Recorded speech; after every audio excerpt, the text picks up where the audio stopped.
Jane's heart hadn't quite stopped when the signal was sent, meaning she became too painfully aware of what was about to happen. She had felt it at first as a tightness in her chest, a spreading numbness like freezing water climbing through her veins. Her body was shutting down, the heartbeat erratic and desperate. Yet, she wasn't dead. Not fully.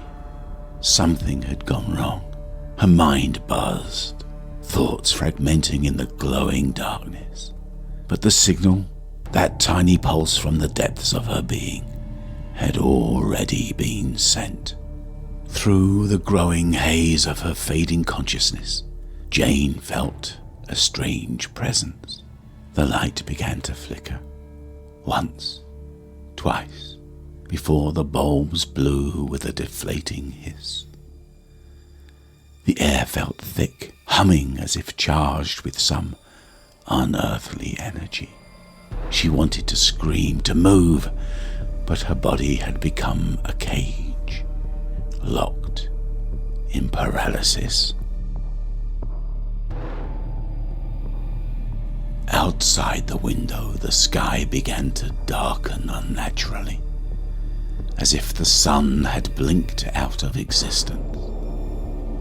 Shadows stretched and deepened in ways that defied logic, bending at impossible angles. Jane's eyes were wide, unblinking, as her mind clung desperately to consciousness. A soft thrum filled the air, low, rhythmic, almost like the pulse of a heartbeat, but larger, vaster. Then they began to arrive. Figures began to descend, floating slowly toward her house. They were tall, elongated and wrapped in shrouds of shimmering black. Their faces were obscured, but Jane could feel their eyes on her, piercing, probing. These were the collectors. The ones meant to usher human souls to whatever came next after the signal was sent. But Jane wasn't gone. She was still there, still alive, and they had come too early. The collectors passed through the walls like smoke, gathering around her.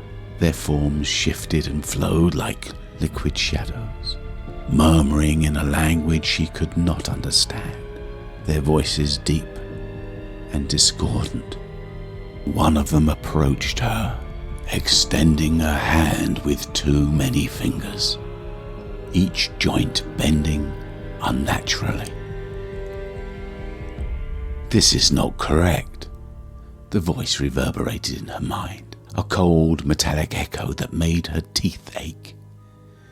"You are still aware." Her heart pounded in terror, but her body refused to obey her commands. She wanted to scream, to run, but she was frozen, trapped in her dying body, paralyzed as the beings hovered closer, their shrouded forms crackling with some form of energy. "There has been a malfunction," another voice whispered, closer now, as a second figure examined her, its head tilted to one side, studying her with clinical curiosity.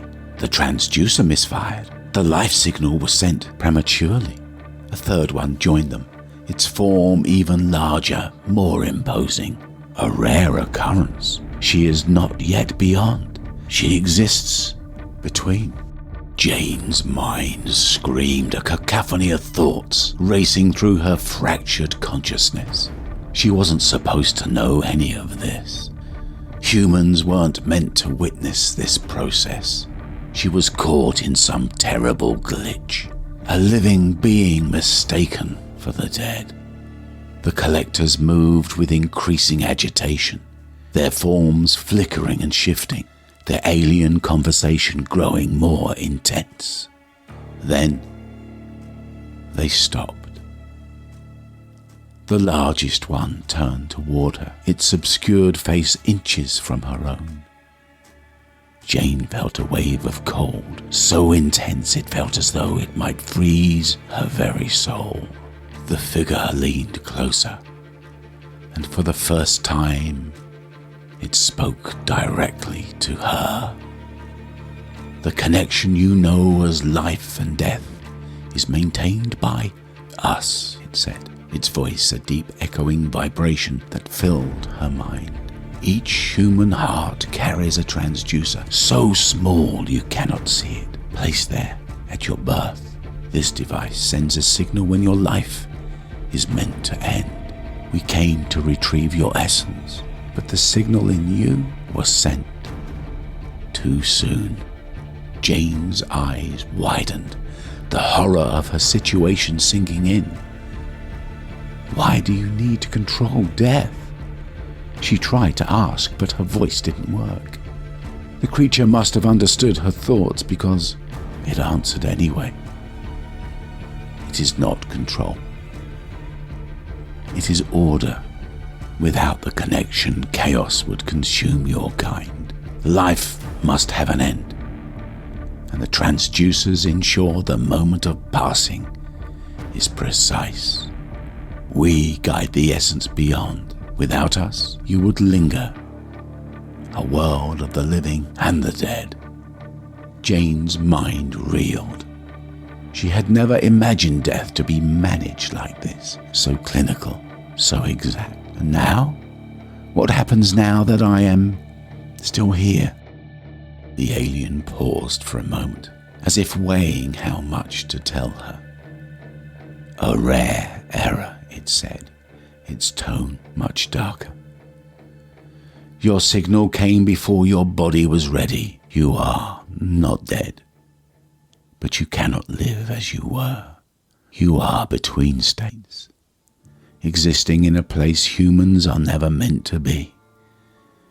It is dangerous.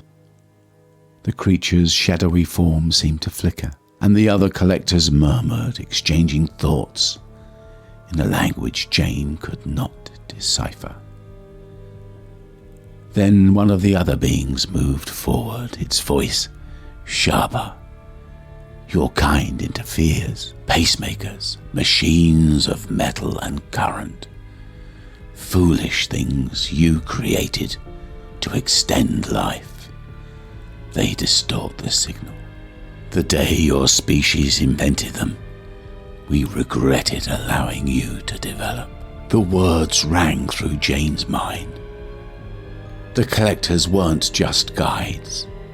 They were keepers of balance, and human technology had been disrupting that balance. You should not know this, the tallest one continued. But now, it does not matter. The connection has broken. There is no returning to how you were. You have seen too much, felt too much. Jane's heart pounded again, though faintly. The alien's presence loomed closer, almost as if it pitied her. Your life signal is, at last, screaming to us.